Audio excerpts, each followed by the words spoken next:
இந்த சத்தம் எனக்கு பழகி போச்சு. என்னோட மேனேஜர் ஒரு இரிட்டேட்டிங் பர்சன், ஆனால் எனக்கு பழகி போச்சு. காலையில் சீக்கிரமாக எழுந்திருக்கிறதுக்கு நான் இன்னும் பழகலை. இது போன்ற வாக்கியங்களெல்லாம் இங்கிலீஷில் சொல்கிறதுக்கு be used to, get used டுன்ற எக்ஸ்ப்ரெஷன்ஸ்லாம் இருக்குது. இந்த எக்ஸ்ப்ரெஷன்ஸை எங்கெங்கே பயன்படுத்தணும், எப்படி பயன்படுத்தணுன்றதை பற்றி தான் இந்த வீடியோவில் பார்க்க போகிறோம். இது எல்லாமே நம்மளோட அன்றாட ஆங்கிலத்துக்கு பெரிதும் பயன்படக்கூடிய எக்ஸ்ப்ரெஷன்ஸ் அப்படின்னு சொல்லலாம். அதனால் இந்த லெசனை சந்தோஷமாக கற்றுக்குங்க. வாங்க வீடியோக்குள்ளே போகலாம்.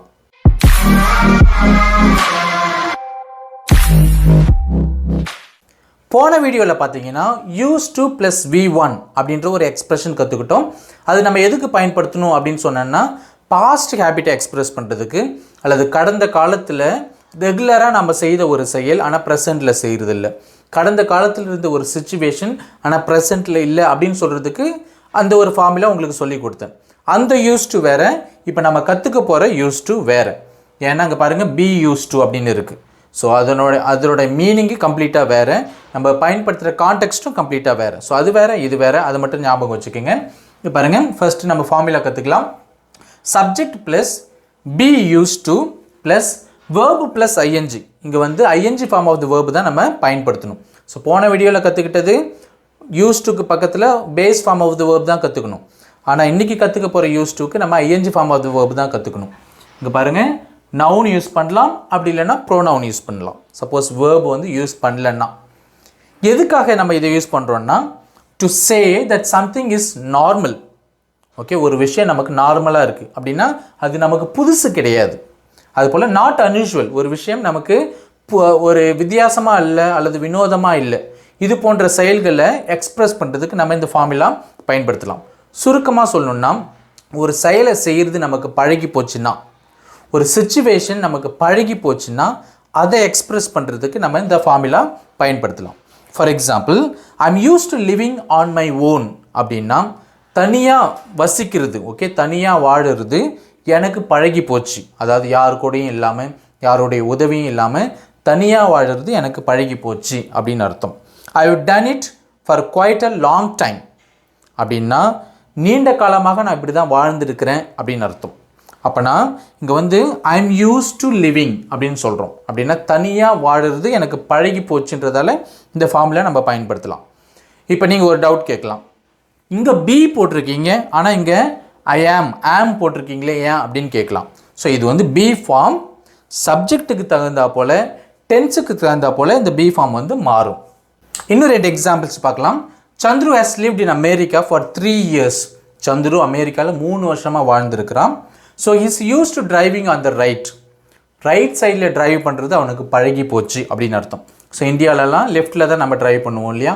ஸோ சந்துரு அமெரிக்காவில் 3 வருஷம் வாழ்ந்ததால் ரைட் சைடில் டிரைவ் பண்ணுறது அவனுக்கு பழகி போச்சு. அதை தான் நம்ம என்ன சொல்கிறோம், இஸ் யூஸ் டு டிரைவிங் அப்படின்னு சொல்கிறோம். அடுத்தது பாருங்கள், they have always lived in hot countries. Okay, அவங்க எப்பயுமே வெயில் அதிகமாக இருக்கிற நாடுகளில் தான் வாழ்ந்துருக்கிறாங்க. So they are not used to the cold weather here. அதனால் இங்கே இருக்கிற அந்த கோல்டு வெதர், குளிர் காலநிலைக்கு அவங்க வந்து இன்னும் பழகலை, வாழறதுக்கு பழகலை அப்படின்னு அர்த்தம். ஸோ அதான் they are not used to the cold weather here அப்படின்னு போட்டிருக்கும். அப்போ நாம் ஒரு செயல் வந்து செய்கிறதுக்கு நம்ம பழகிட்டோன்னா, ஒரு செயல் செய்கிறது நமக்கு பழகி போச்சுன்னா, ஒரு பர்டிகுலர் சிச்சுவேஷன் நமக்கு பழகி போச்சுன்னா இந்த பி யூஸ் டு அப்படின்ற ஃபார்முலா நம்ம பயன்படுத்தலாம். அடுத்ததான் நான் ஏற்கனவே சொன்ன ஒரு கருத்தை திரும்ப எம்பசைஸ் பண்ண விரும்புகிறேன்.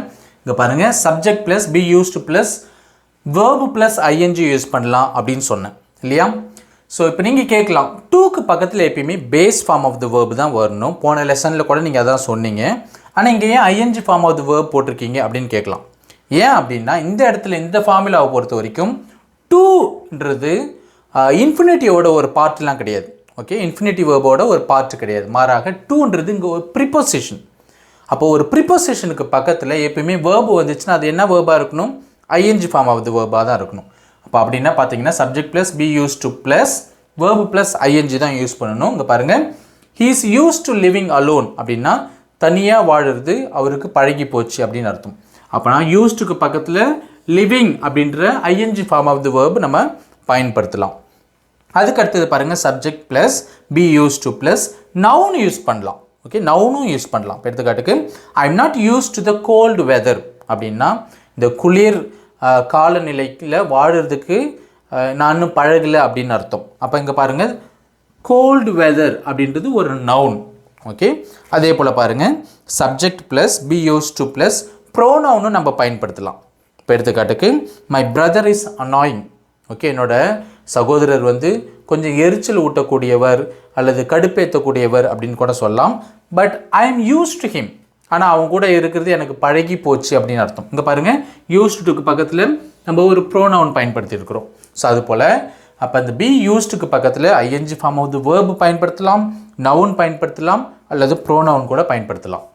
அடுத்ததான் பி யூஸ்டுன்ற எக்ஸ்பிரஷனை நம்ம ப்ரெசன்ட் டென்ஸ்லையும் பயன்படுத்தலாம், பாஸ்ட் டென்ஸ்லையும் பயன்படுத்தலாம், ஃபியூச்சர் டென்ஸ்லையும் பயன்படுத்தலாம். ஸோ ஒவ்வொன்றுக்கும் ஒரு எக்ஸாம்பிள் பார்க்கலாம். இங்கே பாருங்கள், I work in a factory. நான் ஒரு ஃபேக்ட்ரியில் வேலை செய்கிறேன். So I am use to the noise. அதனால் இந்த நாய்ஸ்லாம் எனக்கு பழகி போச்சு அப்படின்னு அர்த்தம். இங்கே பாருங்கள், ஐ ஆம் யூஸ் டு அப்படின்னு இருக்குது. ஸோ ஆம் யூஸ் டுன்றது ப்ரெசன்ட் இல்லையா, ப்ரெசன்ட். அடுத்தது பாருங்கள், when I started my job at this factory, இந்த ஃபேக்ட்ரியில் நான் என்னோடய வேலையை முதல்ல தொடங்கினப்ப I was not used to the noise. Okay, இந்த நாய்ஸ்லாம் எனக்கு புதுசாக இருந்துச்சு, ஸ்ட்ரேஞ்சாக இருந்துச்சு அப்படின்னு அர்த்தம். அப்படின்னா இந்த நாய்ஸ்லாம் எனக்கு பழகலை, பழகலை நான் வேலைக்கு சேர்ந்தப்போ. இங்கே பாருங்கள், I was not used to, அப்போ இது பாஸ்ட்டில் இருக்குது. ஓகே, அப்போ இது பாஸ்ட்டில் இருக்குது. அடுத்தது பாருங்கள், I am going to work in a factory. நான் ஒரு ஃபேக்ட்ரியில் வேலை செய்ய போகிறேன். Soon I will be used to the noise. சீக்கிரம் இந்த நாய்ஸ்லாம் எனக்கு பழகி போயிடும் அப்படின்னு சொல்கிறோம். அப்போ I will be used to, இது வந்து ஃப்யூச்சரில் இருக்குது. அப்போனா இந்த பி யூஸ் டுன்ற எக்ஸ்பிரஷனை நம்ம ப்ரெசன்ட்லேயும் பயன்படுத்தலாம், பாஸ்ட்லேயும் பயன்படுத்தலாம், ஃப்யூச்சர்லேயும் பயன்படுத்தலாம். நெக்ஸ்ட், இதனுடைய நெகட்டிவ் ஃபார்ம் எப்படி எழுதுறது அப்படின்னு பாருங்கள். இங்கே 2 எக்ஸாம்பிள்ஸ் கொடுத்துருக்குறேன். ஐ am not used to driving on the right. Okay, so ரைட்டில் ட்ரைவ் பண்ணுறதுக்கு நான் இன்னும் பழகலை. ஓகே அப்படின்னு அர்த்தம். He is not used to getting up early. சீக்கிரமாக எழுந்திருக்கிறதுக்கு அவன் இன்னும் பழகலை அப்படின்னு அர்த்தம். ஸோ இங்கே எப்படி நெகட்டிவ் ஃபார்ம் போட்டிருக்கோம் பாருங்கள்.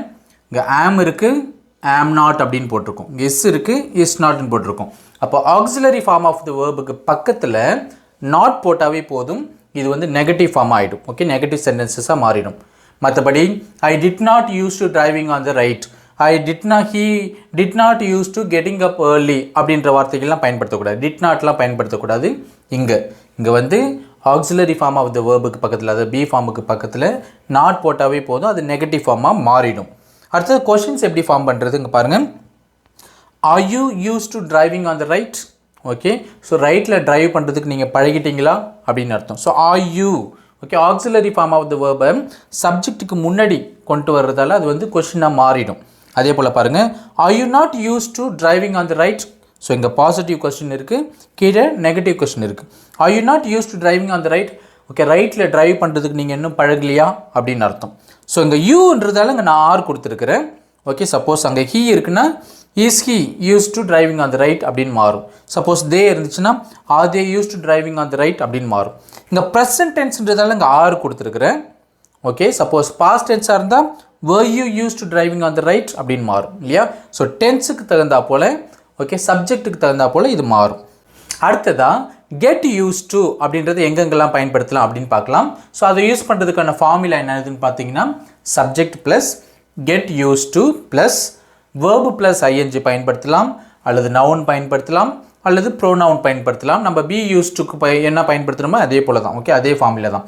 அதே போல் இங்கே கெட் யூஸ் டு போட்டிருக்கும். இது வந்து டென்ஸும் மாறும். ஓகே, நம்ம ப்ரெசன்ட் டென்ஸ்லேயும் சொல்லலாம், இப்போ இது ப்ரெசன்ட் டென்ஸில் இருக்குது, அல்லது நம்ம பாஸ்ட் டென்ஸில் கூட சொல்லலாம், காட் யூஸ் டு சொல்லலாம், அல்லது ஃபியூச்சர் டென்ஸில் சொல்லலாம், will get use to. So டென்ஸும் மாற்றிக்கலாம் நம்ம. அதுக்கு அடுத்து பாருங்கள், இதை எதுக்கு நம்ம பயன்படுத்துகிறோன்னா, we can use it to talk about the process of something becoming normal for us. Okay, ஏதோ ஒன்று நமக்கு நார்மலாக ஆகிற அந்த ப்ராசஸை குறிக்குது. ஒரு காலத்தில் ஒரு செயலோ அல்லது ஒரு சுச்சுவேஷனோ பழகாமல் இருந்திருக்கும், இப்போ அது பழகிருக்கும்.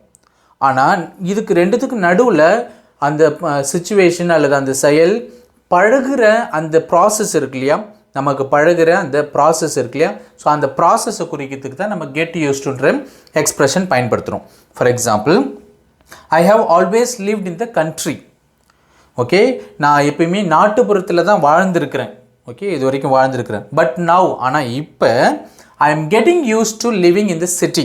பாருங்கள், I am getting used to living in the city அப்படின்னா சிட்டியில் வாழறதுக்கு நான் கொஞ்சம் கொஞ்சமாக பழகிக்கிட்டு இருக்கிறேன். இப்போ பழகிட்டு இருக்கிறேன். ஸோ இது வரைக்கும் நான் நாட்டுப்புறத்தில் தான் வாழ்ந்துருக்கிறேன், கிராமத்தில் தான் வாழ்ந்துருக்கிறேன்.